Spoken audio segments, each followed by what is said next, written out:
இன்னைக்கு காலம்புற பிரேக்ஃபாஸ்ட் சாப்பிடவே மறந்துட்டேன். நான் ஹோம்ஒர்க் பண்ணிட்டே இருக்கும்போது கரண்ட் போயிடுச்சு. இப்போ திடீர்னு உங்க வீட்டுக்கு கெஸ்ட் வந்திருக்காங்கன்னு வச்சுக்கோங்களேன். சில பொருட்கள் உங்ககிட்ட இல்லை. எப்படியோ இருந்ததை வச்சுட்டு நான் மேனேஜ் பண்ணிட்டேன். பிரேக்ஃபாஸ்ட் செஞ்சுட்டேன். நீ ஒரு அம்மா கிட்ட பேசுற மாதிரியே பேசுற. நான் உங்ககிட்ட எத்தனை தடவை சொல்லியிருக்கேன், டோனை ரைஸ் பண்ணி பேசாத அப்படின்னு. இதே மாதிரி எல்லாம் நம்ம ரொம்ப நிறைய நம்ம டெய்லி கான்வர்சேஷன் நம்ம பண்ணுவோம் இல்லையா? அன்றாடும் வாக்கியங்கள் இதே மாதிரி நம்ம நிறைய பேசுவோம். இன்னைக்கு இதே மாதிரி ஒரு சின்ன சின்ன பேராகிராஃப், லிட்டில் பேராகிராஃப் எப்படி நம்ம எழுதுறது அப்படின்னு நம்ம இன்னைக்கு ப்ராக்டிஸ் பண்ணி பார்ப்போம். வணக்கம், நான் அருணா. இது உங்கள் கக்கன் சேனல்.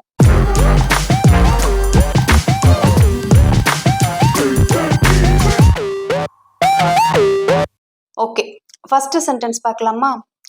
இன்னைக்கு காலம்புற நான் வந்து பிரேக்ஃபாஸ்ட் சாப்பிட மறந்துட்டேன். எப்படி சொல்லலாம்? நான் அதை எப்படி சொல்லலாம்? ஐ. கரெக்டா? மறந்துட்டேன், பாஸ்ட், மறந்துட்டேன். ஃபர்கெட் அதோடைய past form forgot. I forgot என்னது? பிரேக்ஃபாஸ்ட் சாப்பிட மறந்துட்டேன். அதை நம்ம எப்படி சொல்லலாம்? ஹாவ் அப்படிங்கிற ஒரு வேர்பை நம்ம வந்து சாப்பிட்றதுக்கு, ஈட், ட்ரிங்க் அதுக்கு பதிலாக பயன்படுத்தலாம் அப்படின்னு நம்ம பார்த்துருக்கோம் இல்லையா? ஸோ அப்போ அதை எப்படி சொல்லலாம்னா, I forgot to have breakfast. டூக்கு பக்கத்தில் எப்போதுமே நம்ம என்ன சொல்லணும்? நம்ம என்ன செய்யணும்? Base form of the verb தான் நம்ம கொடுக்கணும் இல்லையா? ஐ ஃபர்காட் டு ஈட் அப்படின்னு சொல்லலாம். அப்படி இல்லையா, ஹாவ் அப்படின்னு சொல்லலாம். ஐ ஃபர்காட் டு ஹாவ் என்னது? பிரேக்ஃபாஸ்ட் சாப்பிட. பிரேக்ஃபாஸ்ட் எப்போ? இன்னைக்கு காலம்புற. இன்னைக்கு காலம்புற நம்ம எப்படி சொல்லணும்? டுடே மார்னிங்னு சொல்லக்கூடாது, திஸ் மார்னிங் அப்படின்னு தான் சொல்லணும். அப்ப பாருங்க, திஸ் மார்னிங். ஓகேவா? ஐ forgot to have breakfast this morning. இன்னைக்கு காலம்புற நான் வந்து பிரேக்ஃபாஸ்ட் சாப்பிட மறந்துட்டேன். இதே மாதிரி சின்ன சின்ன பேராகிராஃப், ஒரு 2 சென்டென்சஸ் 3 சென்டென்சஸ், அதே மாதிரி லிட்டில் பேராகிராஃப் எல்லாம் நம்ம இன்னைக்கு இந்த வீடியோல மேக் பண்ணி பார்ப்போம். நெக்ஸ்ட் சென்டென்ஸ் பாருங்க. இப்போ உங்க வீட்டுக்கு வந்துட்டு யாரோ அன்எக்ஸ்பெக்டடா திடீர்னு இப்போதைக்கு கெஸ்ட் வந்துடுறாங்க. இப்போ பிரேக்ஃபாஸ்ட்டுக்கு வந்துடுறாங்கன்னு வச்சுக்கோங்களேன். மார்னிங் டிஃபன் சாப்பிட்ற மாதிரி உங்ககிட்ட முக்கியமா ஒரு சில இன்க்ரீடியன்ஸ் எல்லாம் இல்லை. நீங்க எப்படியோ வந்துட்டு ஏதோ மேனேஜ் பண்ணி அவங்களுக்கு வந்துட்டு டிஃபன் பண்ணிடுறீங்க. பிரேக்ஃபாஸ்ட் வந்துட்டு அவங்களுக்கு நீங்க பண்ணிடுறீங்க. அப்புறமா நீங்க சொல்றீங்க, எப்படியோ நான் வந்துட்டு இருக்கிறத வச்சு யூஸ் பண்ணி, என்கிட்ட இருக்கிறத வச்சு நான் வந்து இந்த பிரேக்ஃபாஸ்ட் வந்து பண்ணிட்டேன், நான் எப்படியோ சமாளிச்சிட்டேன் அப்படின்னு நம்ம சொல்லுவோம்ல. இதெல்லாம் நம்ம ரொம்ப நிறைய யூஸ் பண்ணுவோம். நம்ம நெய்பர்ஸ் கிட்ட, ஃபேமிலி கிட்ட, ஃப்ரெண்ட்ஸ் கிட்ட எல்லாம் நம்ம பேசுவோம் இல்லையா? இதை எப்படி சொல்லலாம்? எப்படியோ அப்படிங்கிறதுக்கு நம்ம என்ன வேர்டு யூஸ் பண்ணலாம்? இது எல்லாமே நம்ம சேனல்ல நம்ம பார்த்துருக்கோம். மோர் தென் பார்த்தீங்கன்னா ஒரு 850 வீடியோஸ் மாதிரி போட்டாச்சு. அரௌண்ட் நம்ம இப்போ 900 வீடியோ நம்ம வந்துட்டு போட போறோம். இது எல்லாமே நம்ம வந்துட்டு சொல்லியிருப்போம் நம்மளுடைய சேனல்லையே. எப்படியோ நம்ம என்ன சொல்லலாம்? நான் எழுதுற வரைக்கும் வெயிட் பண்ணாதீங்க. உங்களுக்கு ஆன்சர் தெரிஞ்சதுன்னா நீங்களும் தாராளமா சொல்லுங்க. நீங்க ஆன்சர் ரைட் கூட பண்ணிடலாம். ஜஸ்ட் இந்த போர்டில் நான் வந்து எழுதி காமிக்கிறது ஒரு கிளாரிட்டி, கடைசியா நீங்க இந்த ஆன்சரை கன்ஃபார்ம் பண்ணிக்கணும் அப்படிங்கிறதுக்காக தான். ஓகேவா? எப்படியோ என்ன சொல்லலாம்? somehow அப்படின்னு சொல்லலாமா? somehow நான் சமாளித்து விட்டேன், நான் சமாளிச்சிட்டேன். நான் அப்போ ஐ சமாளிச்சிட்டேன் அப்படிங்கிறதுக்கு managed. somehow I managed. and பிரேக்ஃபாஸ்ட்டை ப்ரிப்பேர் பண்ணிட்டீங்க இல்லையா? பாஸ்ட்ல தான். and ப்ரிப்பேர்ட் என்னது? பிரேக்ஃபாஸ்ட். இது பிரேக்ஃபாஸ்ட் இல்ல, பிரேக்ஃபாஸ்ட். பிரேக்ஃபாஸ்ட் என்கிட்ட இருக்கிறத வச்சு, யூசிங் என்கிட்ட இருக்கிறத வச்சு. இருக்கிறது அப்படிங்கிறதுக்கு ஹேவ், அதோடைய பாஸ்ட் ஃபார்ம் ஹேட் இல்லையா? Using what I had. ஒரு சின்ன பேராகிராஃப் எழுதியாச்சா? somehow I managed and prepared breakfast using what I had. என்ன அர்த்தம் அப்படின்னா, எப்படியோ நான் வந்து சமாளிச்சுட்டேன், பிரேக்ஃபாஸ்ட் வந்து ப்ரிப்பேர் பண்ணிட்டேன், என்கிட்ட இருக்கிற பொருளை வச்சு யூஸ் பண்ணி. புரியுதா? இதே மாதிரி சென்டென்சஸ்லாம், இதே மாதிரி டிரான்ஸ்லேஷன்ஸ் எல்லாம் நீங்க ப்ராக்டிஸ் பண்ணி பார்க்கணும். என்ன மாதிரி டிரான்ஸ்லேஷன்ஸ் உங்களுக்கு தேவைப்படுதோ அதை நீங்க திங்க் பண்ணி பேசி ப்ராக்டிஸ் பண்ணி பார்க்கணும். நான் வந்து ஹோம்ஒர்க் எழுதிட்டு இருக்கும்போது பவர் போயிடுச்சு. நான் ஹோம்ஒர்க் எழுதி கொண்டிருந்த பொழுது கரண்ட் போய்விட்டது. எழுதி கொண்டிருந்த பொழுது இப்போ இதுக்கு நம்ம என்ன ஃபார்ம் ஆஃப் டென்ஸ் யூஸ் பண்ணலாம்? டென்சஸ்லாம் நம்ம நிறைய பார்த்துருக்கோம் இல்லையா? நான் ஹோம்ஒர்க் எழுதி கொண்டிருந்த பொழுது, பொழுது அப்படிங்கிறதுக்கு நம்ம என்ன வேர்டு யூஸ் பண்ணுவோம்? while யூஸ் பண்ணலாமா? கண்டினியூஸ் ஃபார்ம்னா while யூஸ் பண்ணலாமா? நான் எழுதி கொண்டிருந்த பொழுது, அப்போ while I was writing அப்படின்னு சொல்லலாமா? பாஸ்ட் கண்டினியூஸ் டென்ஸ்ல சொல்லலாமா? while I was writing homework. நான் அகைன் சொல்றேன், இந்த டெக்ஸ்ட் வந்து எதுக்காக நான் சொல்றேன்னா உங்களுடைய ஆன்சரை கன்ஃபார்ம் பண்ணிக்கிறதுக்காக தான். நான் எழுதுற வரைக்கும் வெயிட் பண்ண வேண்டாம். ஆன்சர் தெரிஞ்சா நீங்க ஃபர்ஸ்டே இதுக்கான ஆன்சரை ரெடி பண்ணி வச்சுக்கோங்க. while I was writing homework, நான் ஹோம்ஒர்க் எழுதி கொண்டிருந்த பொழுது கரண்ட் போயிடுச்சு. இதை எப்படி சொல்லலாம்? The power went out. The power went out. The power went out. அவ்வளோதான். While I was writing homework, the power went out. நான் ஹோம்ஒர்க் எழுதி கொண்டிருந்த பொழுது கரண்ட் போய்விட்டது. ஓகேவா? நெக்ஸ்ட் சென்டென்ஸ் பாருங்க. என் மொபைல் வந்து உன்கிட்ட இருக்கும் அப்படின்னு நான் நினைச்சேன், அதான் நான் உன்னை கேட்டேன் அப்படின்னு அர்த்தம். இப்போ நீங்க கேக்குறீங்க, என் மொபைலை வந்து நீ வச்சிருப்பன்னு நினைச்சேன், அதான்ப்பா உன்கிட்ட கேட்டேன் அப்படி சொல்லுவோம்ல. என் மொபைலை நீ வைத்திருக்கிறாய் என்று நினைத்தேன், அதனால்தான் உன்னை கேட்டேன். இதை எப்படி சொல்லலாம்? நான் நினைத்தேன், இதுக்கு ஐ தாட். ஓகேவா?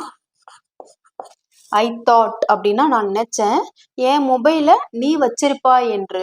இதுக்கு யூ வுட். வுட்டுக்கு பக்கத்துல எப்போதுமே நம்ம என்ன வேர்ப் யூஸ் பண்ணணும்? நாட் ஓன்லி வுட், எல்லா மாடல் வேர்ப்ஸுக்குமே can, could, will, would, may, might, shall, should, எல்லா மாடல் வேர்ப்ஸுக்குமே மாடல் வேர்ப்ஸுக்கு பக்கத்துல நம்ம வந்து V1 verb, base form of the verb தான் யூஸ் பண்ணணும் இல்லையா? I thought you would have my mobile, அதனால உங்ககிட்ட கேட்டேன். So I asked you. So I asked you. Okay. I thought you would have my mobile. So I asked you. நீ என் மொபைலை வைத்திருப்பாய்ன்னு நினைச்சேன், அதனால நான் உங்ககிட்ட கேட்டேன். இதே மாதிரி தான். இப்போ பாருங்களேன், ரெண்டு சென்டென்ஸ் தானே இந்த பேராகிராஃப்ல. இது வந்து ஆனால் ஒரு குட்டி பேராகிராஃப் தான். பட் ஆனால் ஈவன் பார்த்தீங்கன்னா உங்களுக்கு 2 சென்டென்ஸ் தான் வருது. ஃபர்ஸ்ட் கொஞ்சம் குட்டி குட்டி பேராகிராஃபா எழுதி பாருங்க. தென் அதுக்கப்புறம் ஒரு பெரிய பேராகிராஃபா ப்ராக்டிஸ் பண்ணி பாருங்க. தென் அதுக்கப்புறமா ஸ்டோரிஸ் அதே மாதிரி எல்லாம் கொஞ்சமா நீங்க உங்களை இம்ப்ரூவ் பண்ணிக்கோங்க. நெக்ஸ்ட் சென்டென்ஸ் பாருங்க. அவன் திரும்பி வர வரைக்கும் என்னை எங்கேயும் போகக்கூடாது அப்படின்னு சொன்னான். அவன் திரும்பி வர வரைக்கும் என்னை எங்கேயும் போகக்கூடாது அப்படின்னு சொன்னான். அவன் சொன்னான். இது நம்ம எப்படி சொல்லலாம்? யார்கிட்ட? உங்ககிட்ட தான் இல்லையா? he told me அப்படின்னு சொல்லலாமா? he told me. எங்கேயும் போகக்கூடாது. not to go. அகைன் பாருங்க, டூக்கு பக்கத்துல V1 verb தான் யூஸ் பண்ணிருக்கோம். எங்கேயும், not to go anywhere, திரும்பி வர வரைக்கும். இதுக்கு நம்ம என்ன வேர்டு யூஸ் பண்ணலாம்? கண்டுபிடிச்சிட்டீங்களா? Correct. until he returned. okay. He told me not to go anywhere until he returned. அவன் திரும்பி வர வரைக்கும் என்னை எங்கேயும் போகக்கூடாதுன்னு சொல்லியிருக்கான். Okay. until he returned back அப்படின்னு சொல்லிடாதீங்க. return அப்படின்னாலே திரும்பி வர வரைக்கும் அப்படின்னு தான் அர்த்தம். so he told me not to go anywhere until he returned. Next sentence பாருங்க. இது காமனா இப்போ நம்ம வீட்டுக்கு யாராவது வந்துட்டு கெஸ்ட் போயிருக்காங்க, ஃப்ரெண்ட்ஸ் போயிருக்காங்க, இல்லை நம்ம ஃபேமிலி மெம்பர்ஸே ஊருக்கெல்லாம் போயிருக்காங்க அப்படி சொன்னாங்கன்னா, பஸ் ஏறிட்டு ஃபோன் பண்ணுங்க அப்படி சொல்லுவோம். இப்போ உங்களுக்கு மெசேஜ் கொடுக்குறாங்க, நான் பஸ் ஏறிட்டேன், நான் ஒன்ஸ் வந்துட்டு வீட்டுக்கு போயிட்டு உனக்கு கால் பண்றேன், நான் பஸ் ஏறிட்டேன் வீட்டுக்கு போயிட்டு உனக்கு கால் பண்றேன் சொல்லுவாங்க இல்லையா? இதை நம்ம எப்படி சொல்லலாம்? நான் பஸ் ஏறி விட்டேன்.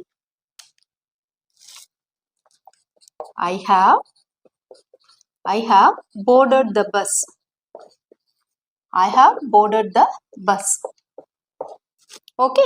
இதுக்கு என்ன அர்த்தம்னா, நான் பஸ் ஏறி விட்டேன் அப்படின்னு அர்த்தம். இதுக்கு get on அப்படிங்கிற ஒரு phrasal verbும் நம்ம யூஸ் பண்ணலாம். get onum யூஸ் பண்ணலாம். boarded அப்படிங்கிற இந்த ஒரு verbும் நம்ம யூஸ் பண்ணலாம். I have boarded the bus. நான் ஒன்ஸ் வீட்டுக்கு போயிட்டு ரீச் ஆன உடனே உன்னை கூப்பிடுறேன், வீட்டுக்கு போய் சேர்ந்த உடனே உனக்கு கால் பண்றேன் அப்படின்னா ஐ will call you once I reach home. எத்தனை பேர் இதை நான் ஆன்சர் எழுதி முடிக்கிறதுங்காட்டியுமே எழுதுனீங்கன்னு எனக்கு காமெண்ட்ல சொல்லுங்க. நீங்க இது மாதிரி ஆன்சர்ஸ் கொடுத்துருந்தீங்கன்னா you are perfectly right. Okay, I have boarded the bus, I will call you once I reach home. நான் வந்து வீட்டுக்கு போய் சேர்ந்த உடனே உனக்கு ஃபோன் பண்றேன். நெக்ஸ்ட் பாருங்களேன், இதை நம்ம காமனா பசங்க கிட்ட எல்லாம் பேசுவோம், சின்ன பசங்க கிட்டலாம் நம்ம இதை சொல்லுவோம். அவன் அப்படி சொன்னானா இல்ல நீ வந்து அவனை வந்து இதே மாதிரி சொல்ல சொன்னியா? அவன் தான் அப்படி சொன்னானா இல்ல நீ வந்து அவனை சொல்ல வச்சியா அப்படி கேட்போம்ல. நான் என்ன சொல்றேன்னு புரியுதா? இப்ப ஏதோ பசங்க ஒரு இன்ஃபர்மேஷன் சொல்றாங்கன்னு வச்சுக்கோங்களேன், உங்களுக்கு சந்தேகமா இருக்கு, இவன் தான் அப்படி சொல்லியிருப்பானா இல்ல அவன் வந்து சொல்ல வச்சிருப்பானா இவனை அப்படிங்கிற மாதிரி. அப்ப நம்ம கேட்போம்ல, அவன் தான் அப்படி சொன்னானா இல்ல நீ தான் அவனை இதே மாதிரி சொல்ல வச்சியா அப்படின்னு. இதை நம்ம எப்படி கேட்கலாம்? இதை எப்படி கேட்கலாம்னா சிம்பிள் பாஸ்ட் டென்ஸ் யூஸ் பண்ணி ரொம்ப சிம்பிளாவே இந்த கொஸ்டின் நம்ம வந்து ஃபர்ஸ்ட் ஃபார்ம் பண்ணுவோம். Did he say it like that? இது புரியுதா? Did he say it like தட்னா அவன் அப்படி சொன்னானா. Did he say it like that? Did he say it like that? Did வந்திருக்கு, ஸோ நம்ம V1 verb தான் யூஸ் பண்ணுவோம். இது ஒரு ரூல் உங்களுக்கு தெரியும்னு நினைக்கிறேன். Okay, did he say it like that or did you have him say it? Did you have him say it? இதோடைய மீனிங் என்னன்னா நீ அவனை அதே மாதிரி சொல்ல வச்சியா. டிட் யூ ஹாவ் ஹிம், இந்த இடத்துல ஹாவ் அப்படிங்கிறது காசிட்டிவ் வேர்பா ஆக்ட் ஆகுது. நம்ம முன்னாடியே ஒரு ப்ரீவியஸா ஒரு லெங்க்தியான வீடியோ பார்த்துருக்கோம், காசிட்டிவ் வேர்ப்னா என்ன அப்படின்னு. ஒருத்தவங்க ஒரு விஷயத்த நம்மள வந்து அவங்க கிட்ட நம்ம கெஞ்சி அந்த வேலையை வந்துட்டு வாங்குறது, இல்ல நமக்காக ஒண்ணு வந்து செஞ்சு கொடுங்க அப்படின்னு நம்ம வந்துட்டு உருட்டி மிரட்டி வாங்குறது, இல்ல நம்ம ரொம்ப பொலைட்டா தாழ்வா அவங்க கிட்ட பேசி நம்ம வந்துட்டு வேலையை வாங்குறது, ஒரு ஆர்டரிங் பண்றது, அதே மாதிரி நிறைய விஷயங்கள் இருக்கு. அதுக்குதான் நம்ம வந்து காசிட்டிவ் வேர்ப்ஸ் எல்லாம் பயன்படுத்துவோம். ஹாவ், மேக், லெட் அப்படின்னு நிறைய காசிட்டிவ் வேர்ப் எல்லாம் இருக்கு. எப்படி அதை யூஸ் பண்ணலாம், அதோடைய ஸ்ட்ரக்சர்லாம் என்னன்னு நம்ம டீடைல்டாவே நம்ம வீடியோ பார்த்துருக்கோம். ஓகேவா? ஸோ அப்போ இந்த இடத்துல ஹாவ் அப்படிங்கிறது காசிட்டிவ் வேர்பா ஆக்ட் ஆகுது. இதோடைய மீனிங் என்னன்னா did he say it like that R did you have him say it அப்படின்னா அவன் அப்படி சொன்னானா இல்ல அவனை அதே மாதிரி நீ வந்து சொல்ல வச்சியா அப்படின்னு அர்த்தம். நீ இன்னும் உங்க அம்மா கிட்ட பேசுற மாதிரி பேசல. நம்ம சொல்லுவோம்ல, நீ பேசுறத பார்த்தா ஒன்னும் உங்க அம்மா கிட்ட பேசுற மாதிரி இல்ல அப்படின்னு. நீ ஒன்னும் உங்க அம்மா கிட்ட பேசுற மாதிரி பேசல. நான் உன்கிட்ட பல தடவை சொல்லியிருக்கேன் உன் டோனை வந்துட்டு ரைஸ் பண்ணாத அப்படின்னு. இதை நம்ம எப்படி சொல்லலாம், சொல்லி பார்க்கலாமா? இப்ப பாருங்க, நீ உங்க அம்மா கிட்ட பேசுற மாதிரி பேசல, நீ அம்மா கிட்ட பேசுற மாதிரி உன்னுடைய பேச்சு தோரணை வந்து தெரியல அப்படின்னா இதை நம்ம எப்படி சொல்லலாம்னா first it doesn't seem like அப்படிங்கிற மாதிரி ஒரு கான்ஸ்டன்டான ஒரு ஃப்ரேஸ் வந்து யூஸ் பண்ணுங்க. என்ன அர்த்தம்னா இட் டசன்ட் சீம் லைக் அப்படின்னா என்ன அர்த்தம்னா அவனுடைய பேச்சு எந்த விஷயம் நம்ம சொல்ல போறோமோ அது வந்து அதே மாதிரி தெரியல, தோணல அப்படின்னு அர்த்தம். It doesn't seem like you are speaking to your mother. You are speaking to your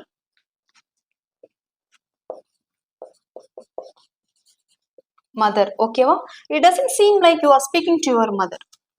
நான் உங்ககிட்ட நிறைய முறை சொல்லியிருக்கேன், நான் உன்னிடம் சொல்லி இருக்கிறேன். I told you. டோல்டுக்கு பக்கத்துல நம்ம யார்கிட்ட சொல்றோமோ I told you, he told me, அவன் என்கிட்ட சொன்னான். ஸோ அதே மாதிரி ஒரு ஆப்ஜெக்ட் ப்ரோனவுன் வரும்போது தான் நம்ம டோல்டு யூஸ் பண்ணுவோம். செட்டு யூஸ் பண்ணோம்னா நம்ம யாரையும் மென்ஷன் பண்ணணும் அப்படிங்கிற அவசியம் இல்லை அப்படின்னு நம்ம பார்த்துருக்கோம் இல்லையா? I told you many times.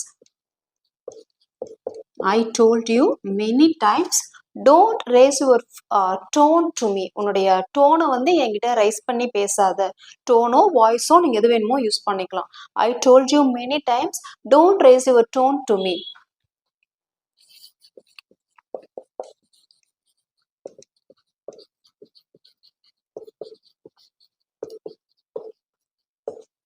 ஓகேவா? ஸோ இப்போ ஒரு பேராகிராஃப் ஃபார்ம் பண்ணிட்டோமா? நீ ஒன்றும் உங்க அம்மா கிட்ட பேசுற மாதிரி பேசல. உன் பேச்சோன்னு எனக்கு அப்படியெல்லாம் ஒன்றும் தோணல. உன்கிட்ட நான் நிறைய முறை சொல்லியிருக்கேன். உன் டோனை வந்து குரலை ஒசத்தி என்கிட்ட பேசாத அப்படின்னு. நெக்ஸ்ட் சென்டென்ஸ், இது நம்ம ரொம்ப காமனா பசங்க கிட்ட யூஸ் பண்ற சென்டென்ஸ் தான் இது. விளையாண்டுட்டாங்கன்னா அந்த திங்ஸ் எல்லாம் அந்த இடத்துல வைக்கவே மாட்டாங்க. அப்ப நம்ம சொல்லுவோம்ல, திங்ஸ் எல்லாம் திருப்பி அதே இடத்துல வை. நீ எப்போதுமே வந்து அதே மாதிரி விளையாண்டதுக்கு அப்புறம் செய்யவே மாட்டேங்கிற அப்படின்னு. திங்ஸை வந்து பழையபடி அந்த பொசிஷன்லயே வை அப்படிங்கறத நம்ம எப்படி சொல்லலாம்? அதே இடத்துல அந்த பொருளை வை அப்படிங்கறத எப்படி சொல்லலாம்? ரொம்ப சிம்பிள் தான். Put the things back in their place. Put the things back in their place அப்படின்னு சொல்லலாமா? Put the things Put the things back in their place. Put the things back in their place. நீ எப்போதுமே பண்ணவே மாட்டேங்கிற. You never do that after playing. அவ்வளோதான். You never do that after playing. இதே மாதிரி சென்டென்சஸ்லாம் உங்களுக்கு அதிகமாக தேவைப்படுது அப்படின்னா ஜஸ்ட் இந்த சென்டென்சஸ்லாம் உங்கள் மொபைலில் வாய்ஸ் ரெக்கார்டரில் சொல்லி சொல்லி ப்ராக்டிஸ் பண்ணி பாருங்கள். இப்போ நிறைய ஏஐலாம் வந்துருச்சு. அந்த ஏஐ கூட நீங்கள் பேசி ப்ராக்டிஸ் பண்ணி பார்த்துக்கலாம். ஜஸ்ட் இப்போதைக்கு இந்த டெக்ஸ்ட் எடுத்து இப்போதைக்கு நீங்கள் ஜெமினி கிட்ட சொல்லிட்டு what is the Tamil meaning of the sentence அப்படின்னா கூட நம்ம ரொம்ப கலோக்கியலாக நம்ம சாதாரணமாக நம்ம எப்படி வட்டார மொழிகளில் பேசுவோமோ அதே மாதிரி அது தமிழ் மீனிங் கொடுக்கும். ஃபைனல் சென்டென்ஸ் பாருங்க. மொபைலை கீழே வை, நான் என்ன சொல்றேன் அப்படிங்கிறத கவனி. இதை நம்ம எப்படி சொல்லலாம்? மொபைலை கீழே வை அப்படிங்கறது புட் யுவர் மொபைல் டவுன் அப்படி சொல்லாமா? Put your mobile down or put your phone down எப்படி வேணுமோ நம்ம சொல்லலாம். Put your mobile down. Put your mobile down. மொபைலை கீழே வை. நான் சொல்றத முதல்ல கவனி. Pay attention. Pay attention to what I am saying.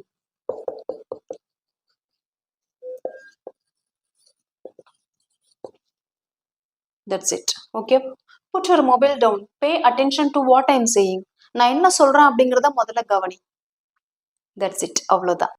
இது வரைக்கும் நம்ம இந்த வீடியோல ஒரு 10 சென்டென்சஸ் பார்த்தோம் இல்லையா? இது சென்டென்சஸ்ன்னு சொல்ல முடியாது. இது எல்லாமே குட்டி குட்டி பேராகிராஃப் தான். ஒரு 2 சென்டென்சஸ் 3 சென்டென்சஸ் கலந்தா மாதிரி தான் நம்ம பார்த்தோம். ஒரு சின்ன பேராகிராஃப்ஸ் மாதிரி தான் நம்ம வந்துட்டு லேர்ன் பண்ணியிருக்கோம். இதே மாதிரி நிறைய சின்ன சின்ன பேராகிராஃப்ஸ் எல்லாம் நீங்க திங்க் பண்ணி ப்ராக்டிஸ் பண்ணி பாருங்க. நீங்க திங்க் பண்ணும்போது உங்களுக்கு அதை டக்குன்னு சொல்றதுக்கு ஏன் வரமாட்டேங்குது அப்படின்னா நீங்க அதை இமேஜின் பண்ணி பார்க்கணும்.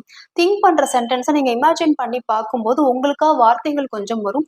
தெரிஞ்ச வார்த்தைகளை வச்சு தப்பா இருந்தாலும் பரவாயில்ல, முதல்ல சென்டென்ஸ் நீங்க மேக் பண்றதுக்கு கத்துக்கோங்க. நம்ம 30 டேஸ் ஸ்போக்கன் இங்கிலீஷ் சேலஞ்சுன்னு ஒரு பிளேலிஸ்டே கம்ப்ளீட்டா அப்லோட் பண்ணிருக்கோம். அதுல பிகினர்ஸா எப்படி நம்ம சென்டென்சஸ் எல்லாம் பேசுறது அப்படிங்கறது நம்ம 30 டேஸ்க்கும் டே 1ல இருந்து டே 30 வரைக்கும் நம்ம ஸ்டெப் பை ஸ்டெப்பா சொல்லி கொடுத்துருக்கோம். அதெல்லாம் நீங்க பார்த்தீங்கன்னா கூட உங்களுக்கு ஒரு நல்ல ஒரு கிளாரிட்டி கிடைக்கும். இதே மாதிரி சென்டென்சஸ்லாம் நீங்க எப்படி ப்ராக்டிஸ் பண்ணி பார்க்கணும் அப்படின்னா இந்த சென்டென்சஸ் எல்லாமே நீங்க பேசணும். ஸ்பீக் அவுட், வாயை விட்டு நீங்க பேசணும். நீங்க அப்படி பேசும்போது எதெல்லாம் உங்களுக்கு இதுல அதிகமா தேவைப்படுதோ அந்த சென்டென்சஸ் எல்லாத்தையுமே நீங்க கண்டினியூஸா பேசிக்கிட்டே இருந்தீங்கன்னா கேஷுவலா உங்களுக்கு வரும். இந்த அவுட் ஆஃப் 10ல எவ்வளோ சென்டென்சஸ் உங்களுக்கு டெய்லி லைஃப்ல தேவைப்படுது அப்படின்னு எனக்கு நீங்க காமெண்ட்ல சொல்லுங்க. ஒரே ஒரு டாஸ்க் மட்டும் நான் உங்களுக்கு கொடுக்குறேன். நான் வந்து பஸ்ஸுக்காக வெயிட் பண்ணி கொண்டிருந்த பொழுது என் ஃப்ரெண்டை பார்த்தேன்.